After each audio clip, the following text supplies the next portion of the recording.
मैं अपनी छिछोरी स्टूडेंट्स को पढ़ा रहा था और तृप्ति सेल्फी कैमरा से वीडियो बनाते हुए मेरे कप से चाय पी रही थी। तृप्ति अपने व्लॉग्स के लिए ऐसी क्रिंजी हरकतें कर रही थी या उसे सच में मेरे क्लोज आने में मजा आ रहा था। वैसे भी अतर्फ का बच्चा मुझे श्राप दे चुका था कि तृप्ति और मेरी किस हो जाएगी। मैं तो ये सोचकर ही घबरा गया था। सुहानी से झगड़ा करके तृप्ति के साथ इन्वॉल्व होना, छी छी छी छी। पार्थिव, कितना घटिया होगा ये। मुझे अतर्फ के जैसा नहीं बनना। पार्थिव सर, बस करो ना। और कितना पढ़ाओगे आज? यस सर, अब तो हेडेक भी हो रहा है। मैंने टाइम देखा, 6:30 हो रहे थे। इतना कुछ फालतू सोचते सोचते मुझे टाइम का होश ही नहीं रहा था। बच्चे 2.5 घंटे से पढ़ रहे थे। सुरभि शालिनी ने तो मुंह खोल के बोल दिया था, पर जो बेचारे नए थे वो मुंह झुकाए पढ़ रहे थे। उनके लिए तो थिएटर की मूवी से भी लंबी क्लास हो गई थी। तुम दोनों को एक्स्ट्रा क्लासेस चाहिए थी ना, डेली पढ़ना था। अब इतनी जल्दी थक गए? मैं दोनों लड़कियों से मजे लेने लगा। मेरे मुंह से निकल गई सर, बस करो ना, बस करो ना प्लीज। और कितनी लंबी लोगे? हमारी क्लास। वो दोनों डबल मीनिंग बातें करके हंसने लगी। मैं बस मुस्कुरा दिया। शाम का अंधेरा छाने लगा था। तृप्ति बाहर जाकर गली में झांकने लगी। मैंने सबको डिसमिस कर दिया। चलो अच्छा जाओ। और तुम चारों, तुम अपनी ट्रायल क्लास के बारे में पेरेंट्स को बताना। अगर वो एग्री करे तो कल से आ जाना। 3,000 फीस होगी। चारों लड़के सर हिलाते हुए जाने लगे। उनमें से मुझे एक भी लड़का ऐसा नहीं लगा जो सुरभि और शालिनी से फ्लर्ट करता। चारों पढ़ने वाले बच्चे लग रहे थे। उनके जाते ही तृप्ति चिल्लाई, हे पार्थिव, इधर आओ। मैं तुरंत छज्जे के पास पहुंचा और नीचे झांकने लगा। ओ भैंचोद, ये क्या ड्रामा है? घर के बाहर 6 बाइक्स पर कम से कम 15 लड़के बैठे थे। कोई सुरभि को आंख मारने के लिए कह रहा था तो कोई उसको फ्लाइंग किस दे रहा था। रील का वायरल होना असर डाल रहा था। ओए, क्या हो रहा है ये सब? लड़कों के साथ साथ सुरभि शालिनी ने भी ऊपर देखा और मुझसे नजर चुरा के जल्दी जल्दी जाने लगी। लड़के भी खिसकने लगे। इनकी माँ का, ये साली पूरे कोचिंग की रेपुटेशन गिरा देगी। मैं सुरभि को कॉल मिलाने लगा ही था कि तृप्ति ने मुझे टोक दिया। ओए सुन ना, रुक तो, इतनी जल्दी डिसीजन मत लो। पहले अंदर चलो, तुम जल्दी चलो। तृप्ति मुझे जबरदस्ती अंदर रूम में ले आई और एक चेयर पर बैठा दिया। मैं वाकई बहुत गुस्से में था। मुझे किसी फालतू एक्सक्यूज से कन्विंस करने की कोशिश मत करना तृप्ति। पापा ने या सुनीता आंटी ने देख लिया तो उन्हें कितना खराब लगेगा। सुहानी सही कह रही थी, मुझे नहीं चाहिए ऐसे पैसे जिनसे। तृप्ति ने मेरे मुंह पर हाथ रख दिया। शांत हो जाओ, टेक अ डीप ब्रेथ। मैंने अच्छे बच्चे की तरह बात मानी और गहरी सांस ली। अब मैं ठीक हूं। बोल, क्या एक्सक्यूज देगी लड़कों के नीचे खड़े होने का? क्या इससे भी तो प्रमोशन का हिस्सा मानेगी? नहीं यार, ऑफ कोर्स नॉट। कल तुम सुरभि शालिनी से कह देना, अगर यहाँ कोई लड़का दिखा तो तुम दोनों का ट्यूशन कैंसिल। यही बात कहलवानी थी तो मुझे फोन करने से क्यों रोका? इसलिए रोका कि तुम्हारा नुकसान ना हो। नुकसान कैसे? अचानक मुझे तृप्ति कोई चंट चालाक सासू अम्मा लगने लगी। ऐसी प्लानिंग बता रही थी जैसे हम किसी का मर्डर करने वाले हों। तुम सुरभि से कहना कि तुम्हें घर के सामने उसके फैंस के आने से दिक्कत है, इसलिए वो बाहर नहीं आएंगे। अगर कोई आया तो तुम पुलिस कंप्लेंट कर दोगे, ठीक है? नहीं ठीक है, मेरी कोचिंग रजिस्टर्ड नहीं है यार। जब से मुखर्जी नगर के कोचिंग इंस्टीट्यूट में आग लगी है तब से पुलिस ऐसे ही घरेलू कोचिंग के अगेंस्ट हो गई है। उनका तो कुछ नहीं जाएगा, मेरा काम शुरू होने से पहले ही। एग्जैक्टली, इसलिए मैंने तुम्हें यहाँ छत पे खड़े होकर हंगामा नहीं करने दिया। अब देखो, मैं सुरभि को ऑप्शन दूंगी कि अगर इन लड़कों में तेरा कोई फ्रेंड है तो उसे कह दे कि वो कोचिंग ज्वाइन कर ले। अबे, जिसको मैथ्स या अकाउंट्स पढ़ना होगा वही तो ज्वाइन करेगा, उसके अलावा कोई? उसके अलावा कोई ज्वाइन करेगा तो सुरभि के लिए, पर तुम तो उसे अच्छे से ही पढ़ाओगे ना। फीस तो उसे पूरी ही देनी पड़ेगी।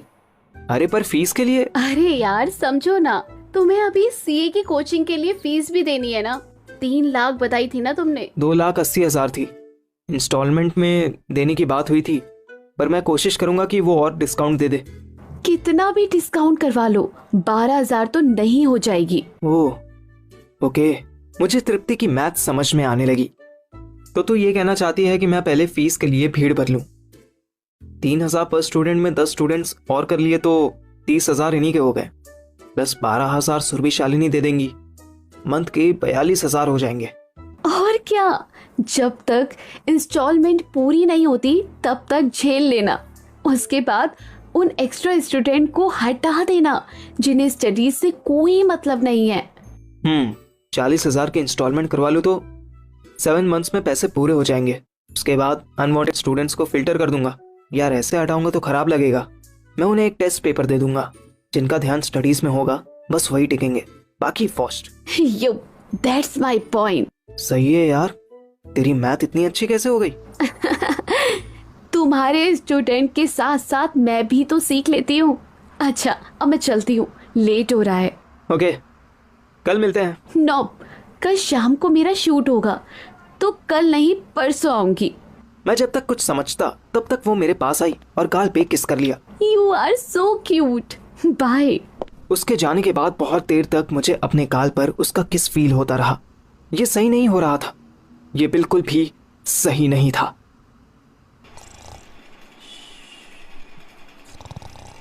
उधर होशियारपुर में अथर्व शाम को 7 बजे सो रहा था। मोनू के घर से वो सुबह 7 बजे आया था। मोनू ने उसे जबरदस्ती 3,000 रुपए दिए थे और साथ ही साथ 3 औरतों के नंबर भी दिए थे। अथर्व ने मामू के कुछ बोलने से पहले ही उन्हें 2,000 रुपए और एक क्वार्टर देकर उनका मुंह बंद करा दिया था। बब्बू ने सुबह ही उसे आलू पराठे और लस्सी पिला दी थी। इसके बाद वो ऐसे सोया था कि शाम होने के बाद भी नहीं उठा था। उठे जा पुत्री, उठो है। अथर्व ने जैसे तैसे आंखें खोली तो देखा मामा के हाथ में 2 ग्लासेस थे। राइट हैंड वाला ग्लास वो अथर्व की तरफ बढ़ा रहे थे। क्या मामू, सो के उठते ही कौन दारू पीता है? मैं पीता हूँ, तू भी पी के देख, अच्छी लगेगी। अथर्व सीधे होकर बैठा। क्या टाइम हो रहा है? ओए माया रे, और मैं तेरी गरी हूँ, अपने मोबाइल से देख। अथर्व मोबाइल ढूंढने लगा। फटूस साले, दारू पीने दे मुहूर्त देख रहा है। अथर्व ने देखा 7:30 हो चुके थे। जलंधर पहुंचने में भी उसे 2 घंटे लगने वाले थे और फिर खाना पीना भी जरूरी था। वो बेड से उठा और भागने लगा। मामा हटो यार, मुझे लेट हो रहा है। चुप, पहला कहता है टाइम क्यों होया, फिर कहता है लेट हो रहा। वो ये दारू गिलास च पड़ी उबल रही है, उसकी चिंता नहीं है तेनू? नहीं, मुझे जलंधर जाना है, मैं पी के बाइक नहीं चलाऊंगा। मामा ने अचानक अथर्व का हाथ पकड़ लिया। तो फिर राती बाहर रहेगा है? हाँ, हो सकता है, एक दोस्त। ना ना पुत्र, झूठ ना बोल। तेरी माँ को क्या मुंह दिखाऊंगा मैं? तूने मेरी बात सीरियस ले ली? पैसे के लिए तू? अथर्व की बॉडी में करंट लगने लगा। कहीं मामा को पता तो नहीं लग गया था कि अथर्व जिगलो बन रहा है। अथर्व के अखरोट बड़े दिनों बाद फिर उसके मुंह में आ गए। बोल पुत्र, बोल रहा क्यों नहीं है? क्यों कर रहा है सब? वो मैं मैं तो यूं ही मजाक कर दसी कि मुंड मरा जाके, वो तो साची भी वो मुंड मराने लगा। अरे मामा, कुछ भी बकते हो, हटो, मैं लेट हो रहा हूँ। अथर्व गुस्से में बाथरूम चला गया। मामा ने अपना ग्लास खत्म करके अथर्व के गिलाने लगे। ओए मैं तो मजाक कर रहा। ओए तेरी बन के कौन 2,000 देगा? अथर्व बिना कुछ खाए पिए ही जलंधर की ओर निकल गया। मेन हाईवे पर तो उसे 1 घंटा भी पूरा नहीं लगता था, पर मामा के घर से लेकर हाईवे और फिर हाईवे से लेकर जलंधर के मॉडल टाउन पहुंचने में उसे अलग से 1 घंटे का समय लेकर चलना पड़ता था। रात को उसे जिस लेडी से मिलना था वो 35 साल की हाउसवाइफ थी। उनकी मॉडल टाउन में अच्छी बड़ी कोठी थी। हस्बैंड टूरिंग जॉब पर रहता था और हफ्ते में बस 1 दिन के लिए ही घर आता था। उस एक दिन भी वो सुस्त आदमी या तो सोता रहता था या अपने दोस्तों के साथ दारू पीने चला जाता था। बाकी हफ्ते भर बेचारी श्वेता कुमारी दिन में सास ससुर की सेवा में ही आधी होती रहती थी और रात में तेवर भाभी के वीडियोस देख देख कर गीली होती रहती थी। अथर्व रात को 10:30 बजे डोर बेल बजाकर एक तरफ हुआ ही था कि तुरंत गेट खुला। मिस श्वेता, तुम पागल हो क्या? डोरबेल बजाने के लिए मना किया था ना? अथर्व को याद आया कि श्वेता ने आने से पहले इंस्ट्रक्शंस दिए थे कि मेरी घंटी पर हाथ भी मत लगाना। अथर्व ने उससे कुछ और ही समझ लिया था। बिल्कुल बेवकूफ लड़के हो तुम। आओ अंदर आओ। अंदर कहीं से श्वेता की सास चिल्लाई। कौन है? कौन आया है? वो डिलीवरी बॉय है माँ जी, पिज्जा मंगवाया है। हाँ। अरे मुझे भी खिला दे थोड़ा। रुक, मैं ही बाहर आ जाती हूँ। इतना सुनते ही श्वेता भाभी की ऐसी की तैसी होने लगी। जाओ यहाँ से जल्दी और पिज्जा लेकर आओ, कहीं से भी, तुरंत। मैं नहीं जानती। श्वेता ने अथर्व को धक्का दिया और दरवाजा बंद करने लगी। अथर्व बेवकूफों की तरह गेट के बाहर खड़ा सोचने लगा कि अब इतनी रात में पिज्जा कहाँ से लाएं।